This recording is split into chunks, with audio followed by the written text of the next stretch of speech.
She's an up-and-coming Nebraska artist, working in sculpture, installation, and performance art. I'm Joseph Piper. Join me now for Nebraska Artist, and welcome Leslie Iwai.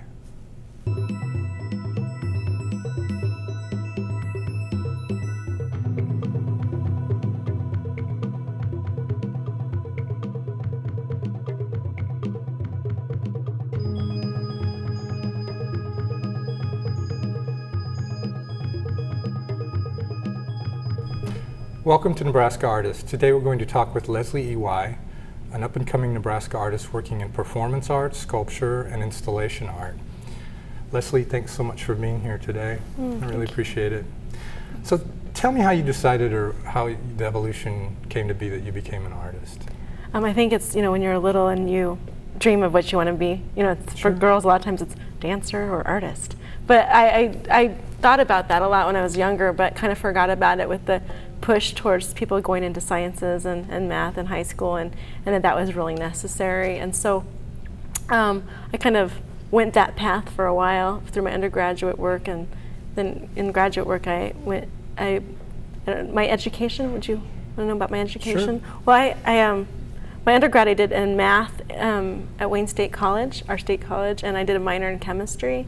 And then I was really inspired through one of my art history teachers, and we had this great program called the John G. Neihart program, and I was involved with that, and it's kind of seen everything as in a holistic manner, that things were related. And so I was really inspired to take art history, and then I was like, I really love art, and I saw architecture as a place that combined a lot of different disciplines. And so I wanted to go to get my master's in architecture, and I didn't know that was possible, but then I found out you could have this extended master's program. So I went to Virginia Tech and got my master's there in architecture. And when I was there, I really kind of always walked the line between architecture, sculpture. Didn't quite know where I fit in, but I had really supportive faculty, and so that's my education background. And how I got to be an artist, I don't know, there's a series of pretty interesting events. I mean, it started in graduate school. I started doing some installations for different events that would come up. And different events? There was a visiting architect, and I had told one of my colleagues at school, I have this idea, and he was like, "Hey, Leslie, that idea you had, can you do it like in 2 days and have it done and have this reception?" And so that kind of kicked it off. So when you studied architecture, did you sort of approach it like sculpture at times almost, or I don't think consciously? Not consciously. I did nothing consciously. I was really excited about making, and that you were making the thing that you're making, and you're not trying to represent something else. You're trying to really engage in the material. And I kind of felt very strongly that if you're building a model, why does it have to be a model? Couldn't it be the thing that it is? Sure. And so as I was doing that, things were starting to I still didn't quite know what I was getting into. So it wasn't until after you finished your graduate degree in architecture that you decided to become an artist. Right. Well, and I didn't even know at that point. I mean, I moved back to Omaha for some family reasons, and got a job after I helped my mom do some architectural things in our house. I went and got a job in an architecture firm and tried to fit in there, and it really just wasn't the place for me. And honestly, I'll just be honest, I got laid off, and it was actually such a blessing, because I got enough, when you get laid off, you get like severance and all that vacation pay. And so I just had this time, and I had applied for that JDO project in town in 2001, and I got sponsored like right away. It was so nice. So I just took a lot of that time in a studio that had just opened. Like, I had waited for a studio for a year, because I did think I wanted to have a studio to do design work. But I waited for that studio, and right when that studio opened, like, my job was done. It was kind of one of those nice things. Something. And so I thought, well, I'll just work in my studio. And so somehow that worked out, and then just jobs are always really interesting when you're kind of walking a little bit of a line of faith, and am I supposed to do this or what? Yeah. What makes it more exciting? Yeah. You had made a statement that I'll quote here. If we don't acknowledge and enjoy it while we can, it's gone. Yeah. What are you saying with that? Well, I get in that quote, I was referring to like a concept or an art idea, but I also think it refers to people too. Like, I think for a long time in my life, I was really anxious and trying to perform or something, and not focusing on actually being present when I'm with someone or with an idea. Okay. And if we didn't, sometimes things can just come and they just like touch you, and you're thinking, well, that sounds interesting, but you can like either say, I'm interested in this, or it goes. And I really believe sometimes it'll never go to somebody else, but sometimes it will, and it'll look different. So the thing that you got, if you don't acknowledge it or just be there, to receive it, you're gonna miss it. And I think that's with people too. And a lot of my life before art was trying to work so hard, and I would miss these moments with people and ideas because I was just trying so hard to compete in a way that is just not necessary, And so then I started to say, it's important, like time is important, people are important, ideas are important, rather than all the things I have to do. So tell me what, and I guess your art is about, and maybe you could start with the piece at the Bemis, which is an installation performance piece with sculptural elements. Yeah. And it might be good if you kind of explain what installation performance is from your viewpoint. I think it's somewhat an open interpretation depending on the individual artist, but I think so people can understand maybe what it is you do in that, I don't know if it's a genre, but just an a type, approach. An approach. And then kind of talk about what you're trying to do with your art and what your art means. Okay. Well, when it kind of goes back to architecture.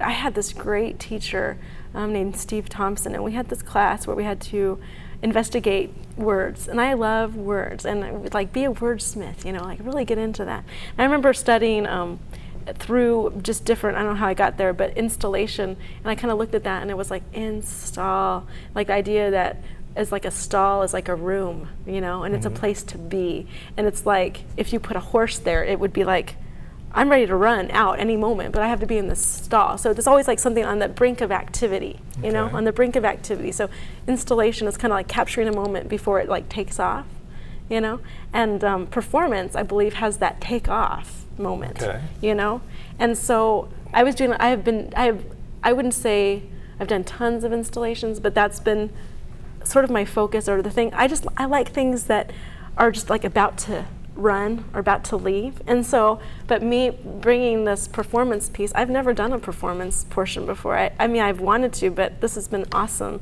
That it's like, you see the still point, and then you still see the movement.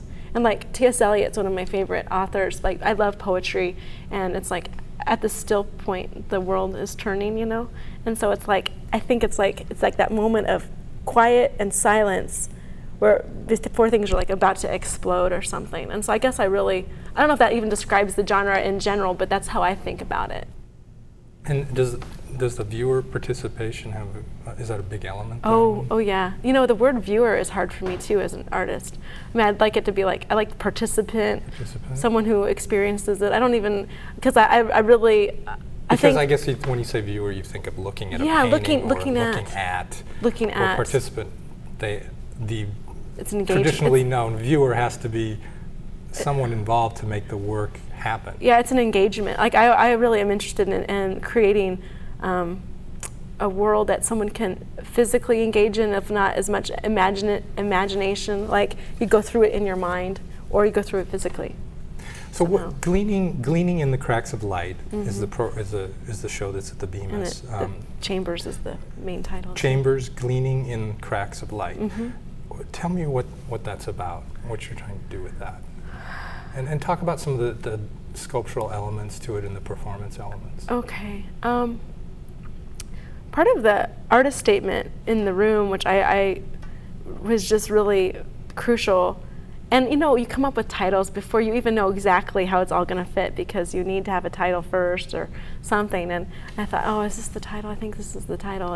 And Chambers, what I loved is I was looking, I just love words. I love words. Words are loaded, words are full, and how do you flesh out a word? But Chambers has to do with something being intimate. Also, it talks about a judge's chambers, like where you go into a chambers before. So So before there's no judgment like rendered, it's like the idea of talking something out or some kind of just you and the judge or whatever. I mean, it's very, I don't know, kind of conceptual, but I like that term of it. And also the chamber of a gun. It's loaded, and the heart has chambers. So I think about, your heart's loaded, the heart has a capacity for mercy or judgment or justice, hopefully, and also intimacy. And in those moments, like those are where things happen. And the gleaning in the cracks of light, that's like as people are broken because of the things that are inside of them that they're trying to give up, it's like that's where like life starts escaping, It's like as a fissure in the earth or something. It's like, whew, like right there. It's kind of coming undone a little bit, and like in that, like the idea of gleaning is like gathering little bits and pieces and trying to find the good stuff and trying to gather the substance, And so that's kind of how the title is. And and it relates to the show, the sculptural elements. I mean, it kind of started to become, and I don't always like to reveal everything about a show because I think it's a participant's opportunity.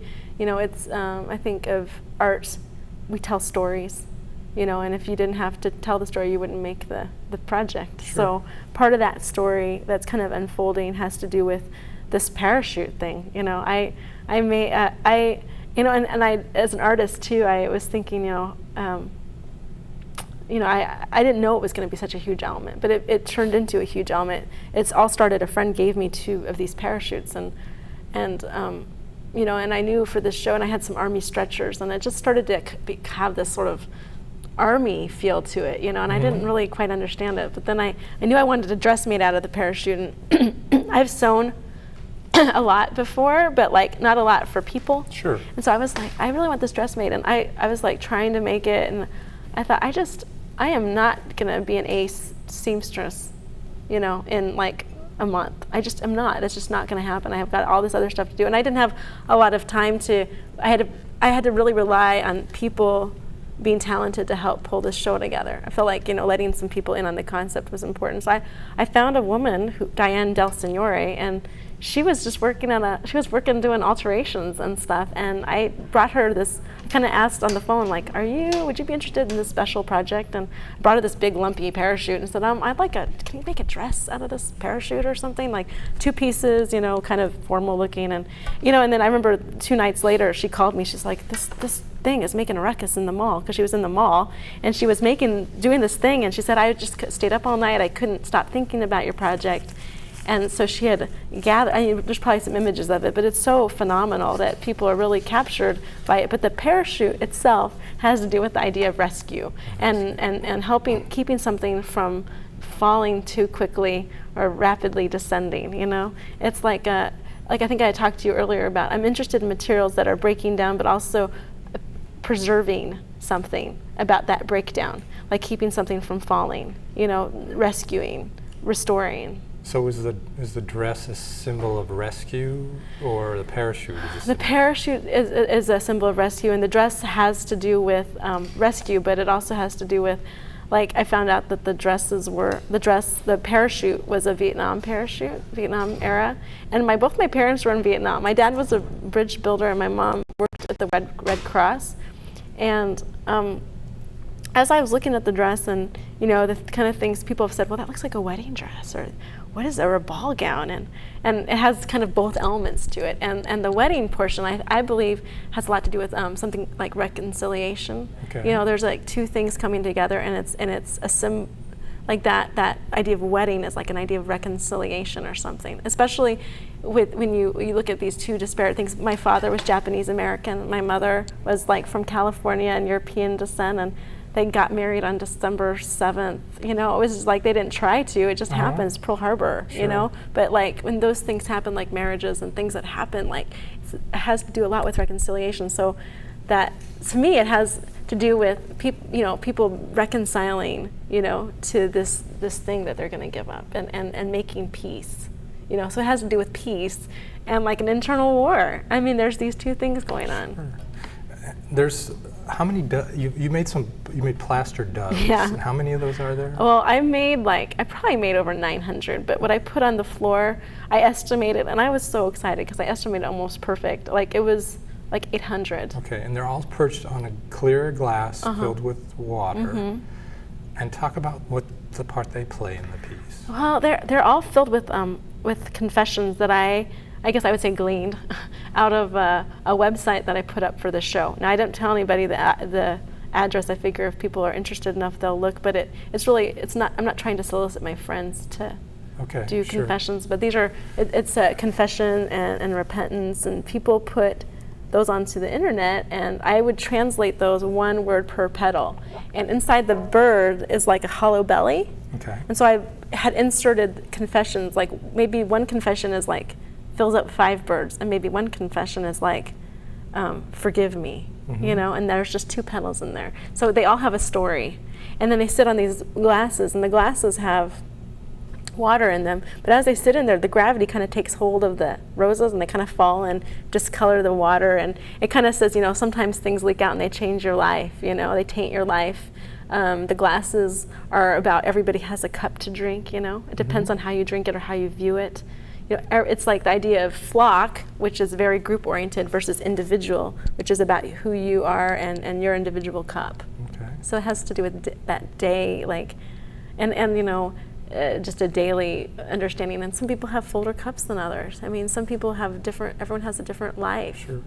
You know, and it's kind of humbling to see, you know. I don't know. So, and then you tell me about the performance, I guess, portion where you with the birds then. Well, I guess I just feel like I'm so part of a community that it's hard to even say but I've invited the public to come and participate by taking a bird off one of the glasses. And it's a big, you know, square, so it's about 13 foot by 14 foot or something. So they can reach in wherever they can grab one. And so it's kind of this precious moment of you kind of form this relationship with this inanimate object because it has this animate quality to it through the words and just through the form of it. And then people take them up an elevator. So it's this passage, you know, it goes like this passage up and then walk through this dark room, and then there's a window, and then they can just sort of throw it out the window, and then I'm standing at the bottom of the window. So when you look out, it's almost like if you can see someone that's signaling like it will be okay, like it is good, like I you know, the jump has already been taken, like just let it go, you know. And so some people have come as couples and they release these doves, and it's kind of an ironic, I guess, because at weddings people release real doves, you know. This one is like, or you expect the dove to fly, and instead it breaks. You know, and I still haven't gotten my mind wrapped around all of that yet.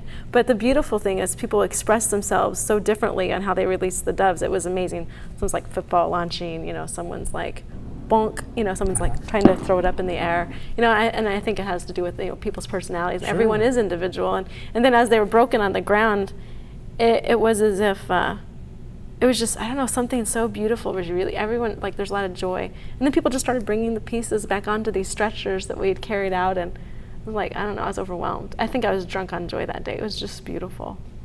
And then you did more. You gathered the pieces up. Yeah. Brought them back into the gallery space. Yeah. And tell me about that process. And then I'm sitting there, I put the dress back on. The dress is like, I don't know, I don't feel like I'm in character really, but because I don't know how to act at all. I just can only be myself, so I can't like act like I'm performing. But what I'm doing is bringing those pieces together and binding them together in this red cheesecloth, and then I dip the heart, and they form like aortas. Like I first said heart, and people are thinking heart. It's like, no, it's more like the organ heart. Sure.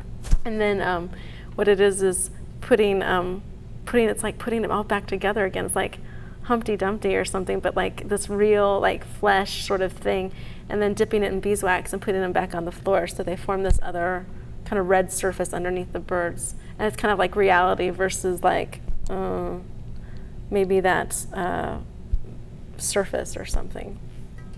Now you did another piece recently that's in Turner Park in Omaha, a sculpture, more of a traditional, I guess you could say, in a sense, sculpture. Talk about that a little bit and what that means. Well, the name of that sculptures, it's called Sounding Stones, and that was, you know, I was awarded that through money that was raised through the JADO project. And it was rewarded to a local artist to make permanent art in the city in these 2 specific locations. One was on the west side of the downtown library, and Catherine Ferguson got that sculpture, and the other one was Turner Park. And so it was a competition process, and those sculptures are solid cast concrete, and I made fabric, these like kind of fabric sacks or bags for them. So I say sewing, and like I can sew things that hold like tons of material, but I can't. Because each one weighed, how much did each of these pieces weigh? Each of the pieces eventually weighed from 14 to 17 tons. So that's what 2,000 pounds per ton. So you can do the math. It's pretty heavy, and you know that was a process in itself, just having it be that heavy and kind of risking, because the contractor had to risk some things too. I mean, he had to believe in the project as well, because it was just really intense. I mean, I don't know. What was the time frame from start to get that finished? Was it a tight? You know, the city was really good. It was. I had put a timeline out there that I thought I could get it completed in a year. It took me 2 years. 2 years. Yeah, okay. and I actually had something stolen too. I mean, I had made 5 of these bags, and I progressively bring them to the contractor, and then one of them was stolen. So it kind of actually extended the deadline, like 2 months later than what I thought too. So, okay, and the bags those were like the molds that were were inflated. They weren't inflated with air; they were inflated with concrete. Okay, so. But it worked like you would inflate them with air, because they look sort of like these cement balloons in a way, I love that, right? yeah. And they're sort of a donut kind of donut-y shape. There's a hole in them. Yeah. And there's 5 of them, and there's each one has a word inscribed in it, right? Community, humility, simplicity, submission, and brokenness. Yeah. Tell me what those are referring to in that, and how one is meant to, I guess, engage with the piece. Oh, well, I went to a retreat right before the proposals were due, and I was like, I have no idea for this project. I don't even know if I'm going to apply. But I thought, should I stay home and work on it, or should I go to this retreat? And I thought, you know what? I think I'm going to the retreat. So I got there really late at night, and they had a key speaker who is involved with who is the director of a ministry called Word Made Flesh, and he spoke on these principles as tying. It's like spiritual principles about knowing God, like keeping the things that keep you from God's purpose for your life, and things that, if you deal with them, like you can know more about who you are and what you're supposed to do. And he referred it to David and Goliath, like David in the Bible, he went to go pick up like 5 stones, and then he was going to kill the giants, right? So he talked about the words I have on there are the opposites of the kind of the giants, and they came from Chris Hewitts, who's the director there. So they're not my words; they're his words. But like humility would go against pride, and pride has to do with think about twisted pride. Like it's okay to, be excited or prideful of some things, but there's a face of pride that's real ugly, and then independence. Community kind of goes against independence. The idea of I can do everything myself. But that's not true. We really need community. And also submission goes against control. Like I can control my life, or I'm in control of everything, or people, or whatever, kind of being, just like letting go of control. And also a brokenness goes against resistance, like having a hard heart, or walls up about trying to get through your shell or whatever. And so brokenness is like having that broken so you can hear, so you can listen. And then the next one would be excess, going against excess, like the idea that I want to keep what I have and I need to have more and more. And the idea of simplicity is having a simple heart, knowing that what you have isn't for you only, having open hands. So it was really a beautiful thing. And I drove home, and as I was driving home from the retreat, the vision came right into my mind about this and the title and everything. And it was actually a small form I'd made for a garden project, but it kind of just all expanded in my mind. Is that how most of your work comes to you, sort of just like all of a sudden all of it sort of coheses in one big kind of bang in your head one day when you're like doing the laundry or driving, and then you go from there? Sometimes special moments that happens. Sometimes it's in the midst of making a very small thing that the whole thing kind of explodes. But really, I don't rely on trying to be creative. I don't feel like I'm creative actually at all. Really? Yeah, that's probably one of the weirdest words that I feel like. What would you call the process then? I don't know. I think it's more like I'm, like, I guess some people refer to it as like being a vessel, like I'm going to receive something. Okay. You know, but I guess I'm creative in some capacity, but I really feel like I really rely on God to give me ideas or something, or because I want to just show what I'm being shown. You know, I feel like I'm being shown something. It's part of my life is to put it out there. Okay. And so if I don't, then I feel like, but it's already there. I feel like things are already done in a weird way. You know, when it comes to your head, it's like it's already done. You just have to, you know, bring it out, but it's already there. Yeah. I don't know if that, but. Makes sense. No, it makes sense. Mm-hmm. We don't have a lot of time left, okay? But I wanted you to talk about your family and how, what your influences have been in your upbringing and your parents and things like that, and how that has affected your art or encouraged your art or made you able to do what you're doing. Yeah, well, I have 4 sisters. I'm the second oldest, and you know, I don't know. I'm not really familiar with family, you know, philosophies or anything. But my mom and dad, I just appreciated them so much. And my dad, actually, he died in 1997, and sort of that idea, the very first quote is like, if you don't acknowledge it or whatever, like it'll leave. Like I really was affected by my dad's death, and it really changed me and how I view what I'm supposed to do. Like I can't put it off until tomorrow. Like I can't wait, you know. So that's the quote, if we don't acknowledge and enjoy it while we can, it's gone. Yeah. So do you sort of live by that? I do. I live that. I want to live by that with my art and with people.